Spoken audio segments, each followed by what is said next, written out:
So when I first heard Yvette sing, it was in Beauty and the Beast. Yvette is the very first girl who played Belle in Beauty and the Beast after Broadway. So she came out to LA and starred as Belle here in Beauty and the Beast. But I also saw her on Broadway in like 10 different shows. Every time I turned around, once even, one of my best friends was fired from a Broadway show, and she took over for her. That was a difficult time in my life. But anyway, Yvette is just this amazing singer. Whenever she sings, I get goosebumps, and I can't wait to speak after her. And she brought me this song. It's up for an Oscar. But she mentioned the song. I thought, this is absolutely perfect. So hi. It's great to be back. I absolutely love it here. This just feels so great here. So when I was last here, which was January 1st, New Year's Day, I talked about the theme of the month, which is stepping it up. So it's great that I get to be the first Sunday and say, here's the theme, and then come back at the end and ask you how you did. How'd you do? Great. Yeah, you're stepping it up? Yes. In every area of your life?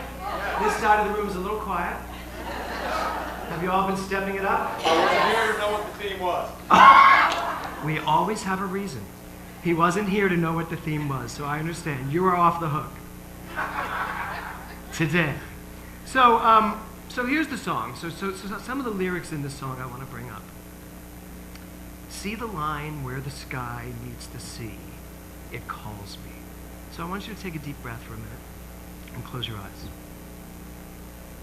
And I want you to envision that you're sitting on a beach, maybe in the Caribbean, and you're looking out at the water, and it's a magnificent day, and you can see very clearly that line where the sea meets the sky. And I just want you to look at that line for a minute. That breathtaking line where one bleeds into the other, and it's really just one thing.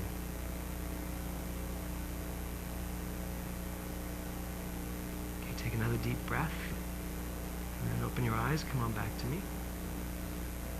So that line really represents something metaphorically. There is a line that we all have in our lives where we have built these amazing lives, and yet there's still this line. And there's something beyond it. That's what stepping it up is all about.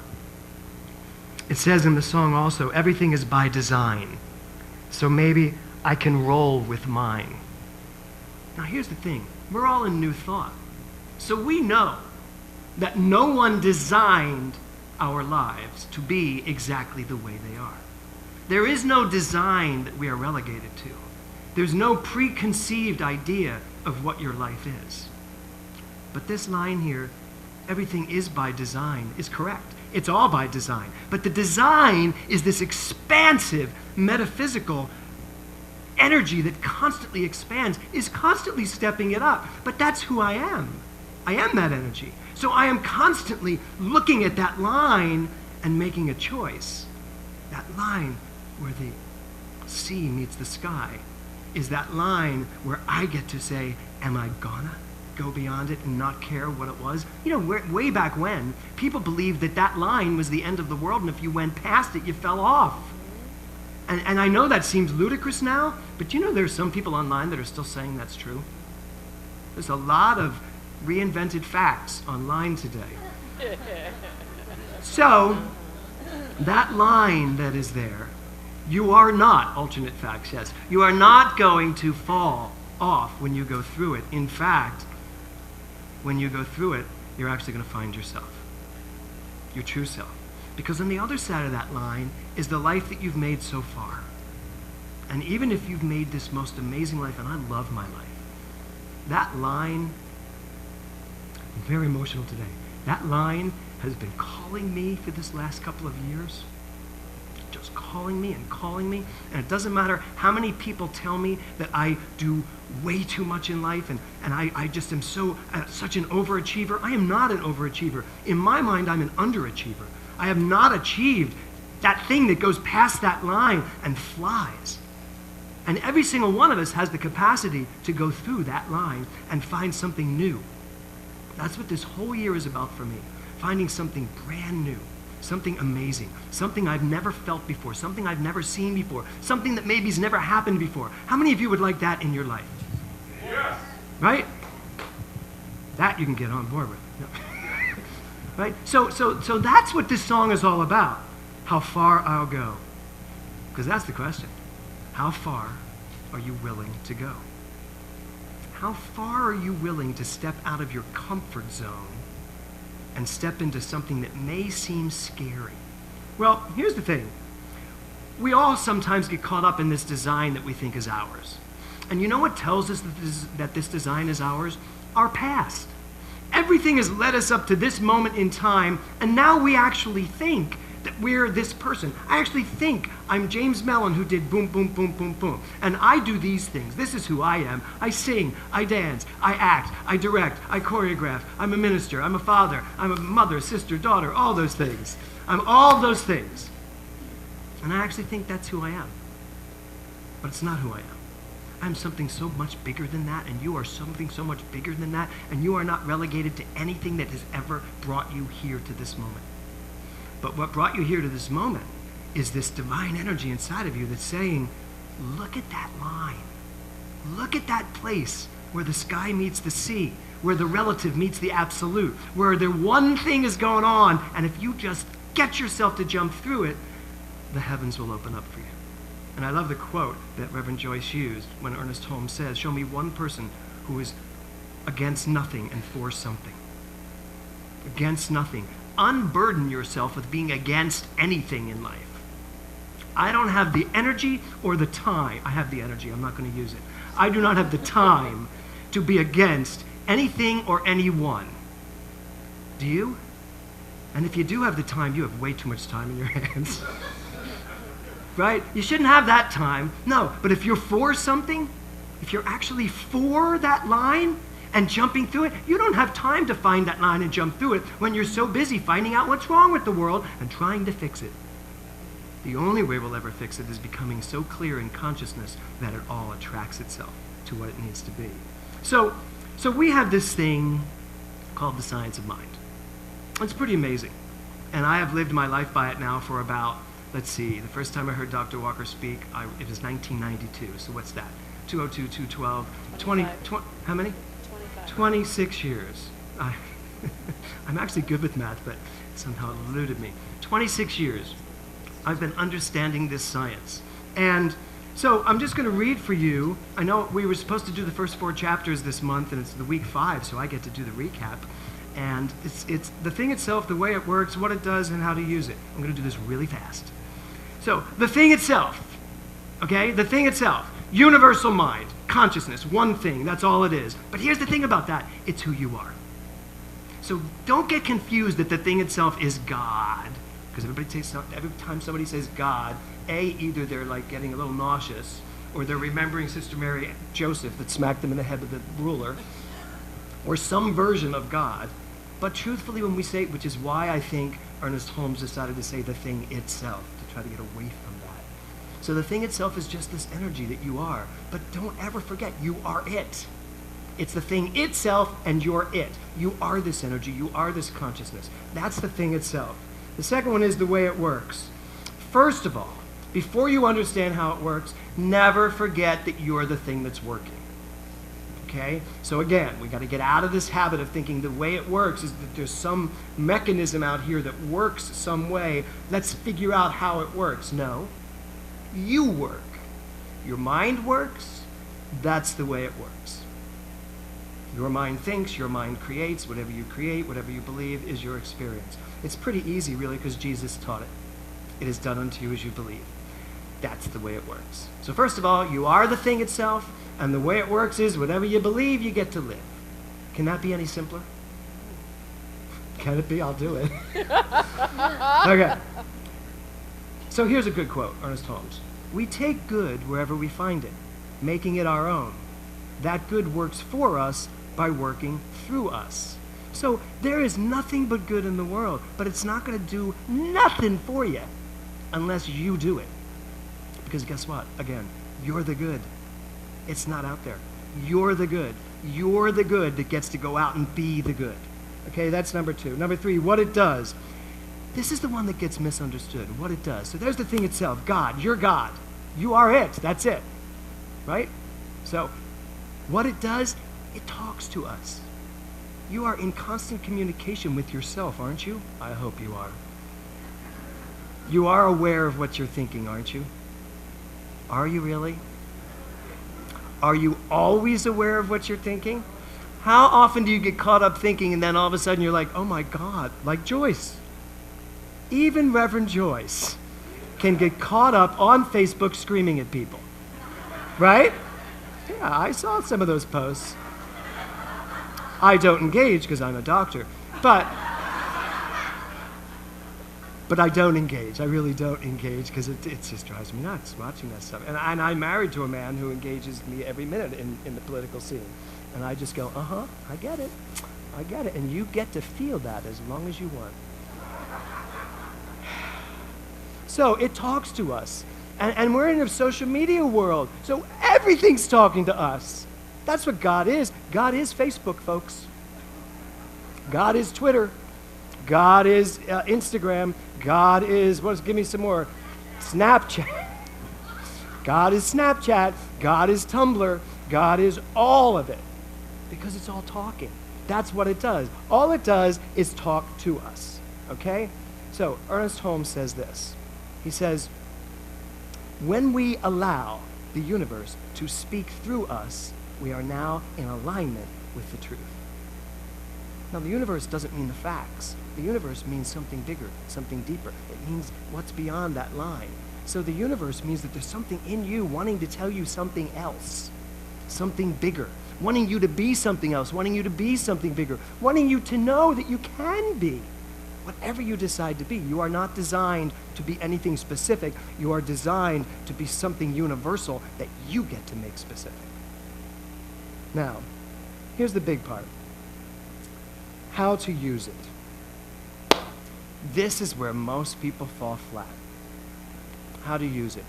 Everyone is so caught up in trying to use this thing called mind, trying to really figure out, how do I live this stuff?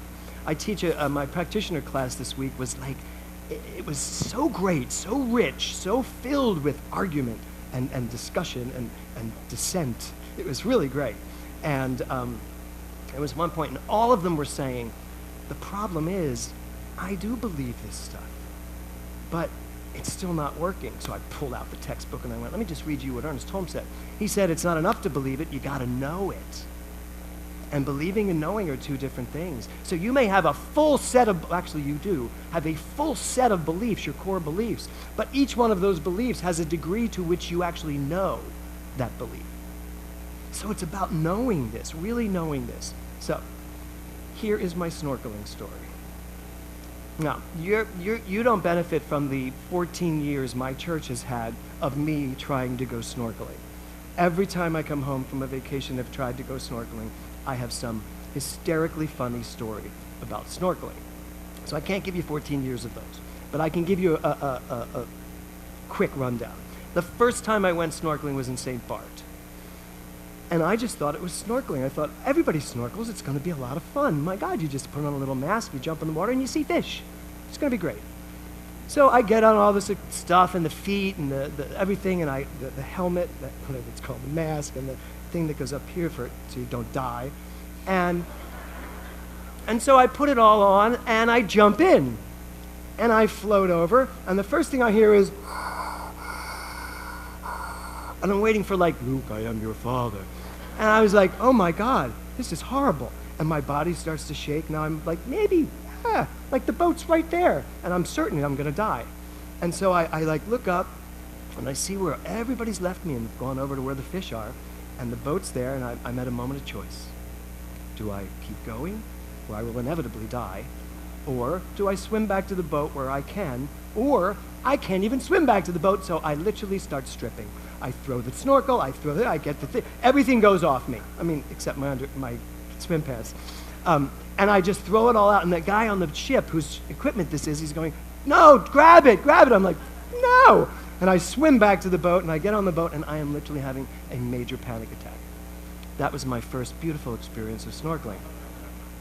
Now, add about 10 of those along the way. Because, of course, every time we go somewhere, and we went to the Caribbean every year because I was the minister for Holland America Cruises. I'll talk about like attracting like. The second time we go to the Caribbean, I haven't gone snorkeling yet, although I know it's coming. I get a call from the captain of the ship. Can you please come to my office? He says, I need to talk to you about snorkeling. And I thought, who is talking to the captain about my anxiety attack? And so he said, we've had an accident on one of our other cruise ships, so when we pull into the dock, when everybody goes snorkeling, I'm going to need you to come help us if you don't mind. I went, oh, no problem. So I get to tell my husband, I can't snorkel today, I'm with the captain. Only to find out it was because a 94-year-old woman had died snorkeling. This isn't a sad thing. She was 94, she lived an amazing life.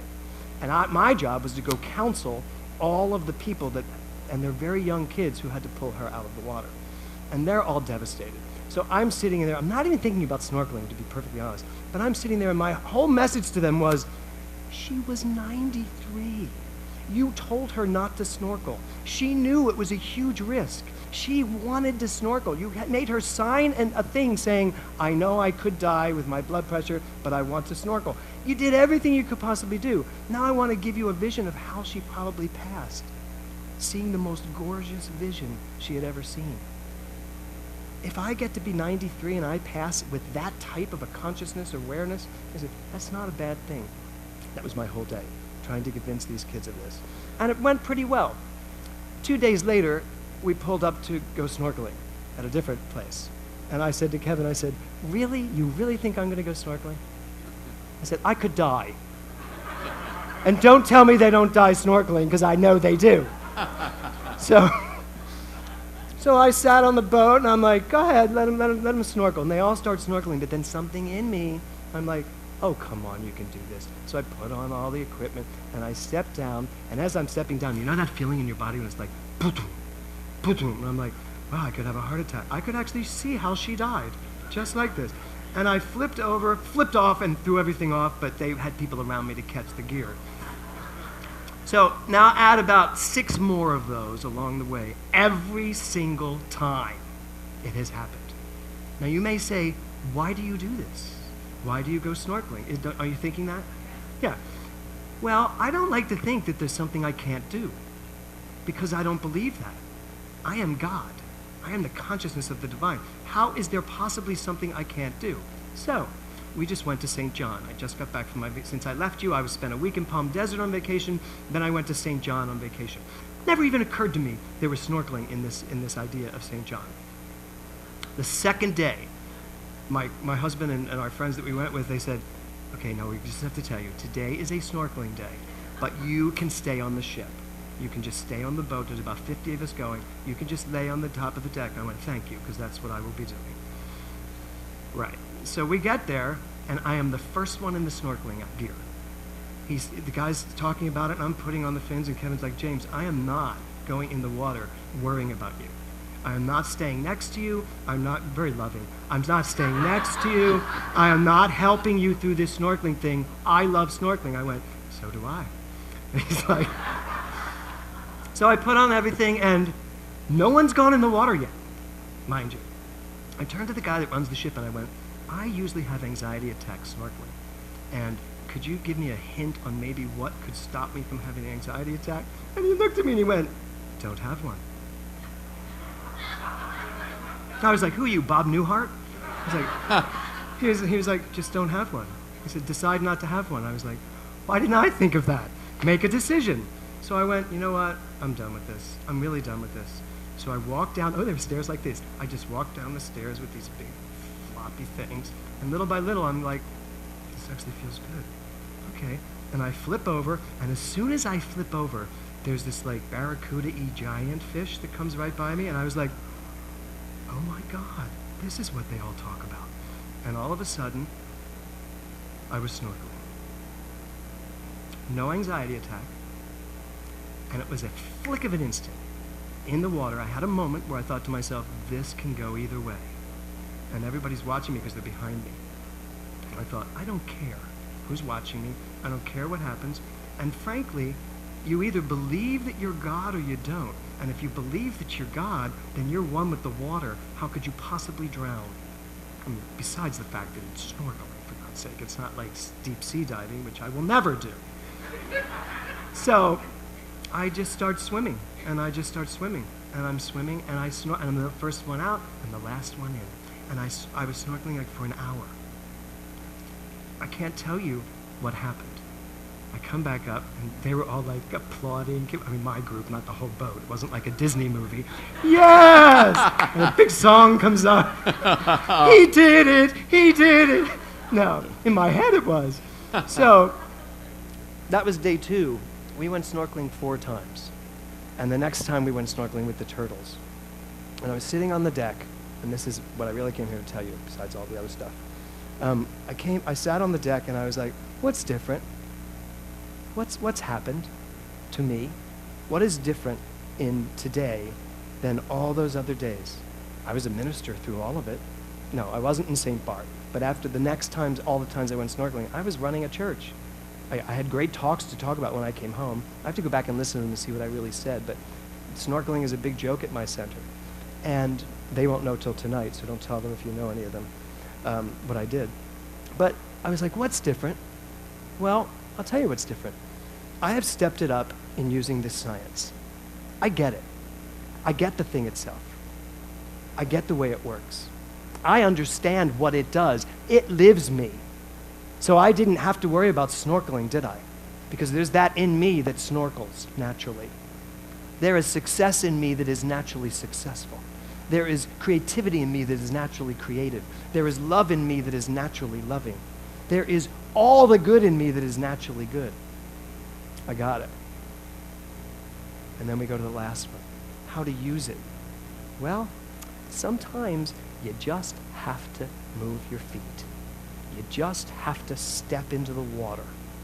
You just have to be willing to put on the gear, meaning the mental gear, the mind stuff that knows who you are, and step into the water and just do it. And so there's that line, and you'll never get to the line if you're not willing to get wet. If you're not willing to step into the water, flip yourself over and just swim there. And then when you get there, you can go right through it. And then you see all these amazing turtles and shells, and it was just breathtaking. And I feel like I stepped through that line. And I feel so clearly that I understand this teaching in such a profound way that I cannot wait this year as I continue to teach. My classes feel more vibrant to me because I'm ready to argue them. Because guess what? There's a lot in this teaching that's worth arguing about. If you are not willing to argue this teaching, then you're not willing to live this teaching, because you are probably not knowing everything you need to know about this teaching. I am so over people saying to me, this science doesn't work. No, you don't work this science in a way that makes it work for you. This is a great quote that I want to leave you with. Enthusiastic skepticism is not the enemy of boundless optimism. And think about that. Enthusiastic skepticism. That's when you're all excited about arguing something. And I mean arguing in a positive, loving way, not screaming at somebody to do it your way. If it's optimism's perfect partner, it is optimism's perfect partner, skepticism. It unlocks the potential in every idea. We can create the future that's in our dreams if we're willing to be optimistically skeptical. So I'm here to tell you, that was written by Astro Teller, who's a nuclear scientist and the head of Google X Moonshine. He's making alcohol for them. So I'm here to just say to you, here's an opportunity this year of stepping it up, to start arguing for the truth. Arguing in your mind. Ask yourself, do I really know this? Because if I know this, it's showing up. If I don't know it, it's not showing up. I'm at choice. I can go snorkeling or not go snorkeling. I can decide I will never snorkel because I can't. I will probably have to scuba dive now that I've just said that I will never do it. We'll see. So there you go. You're at choice. To snorkel or not to snorkel? That is the question. Namaste.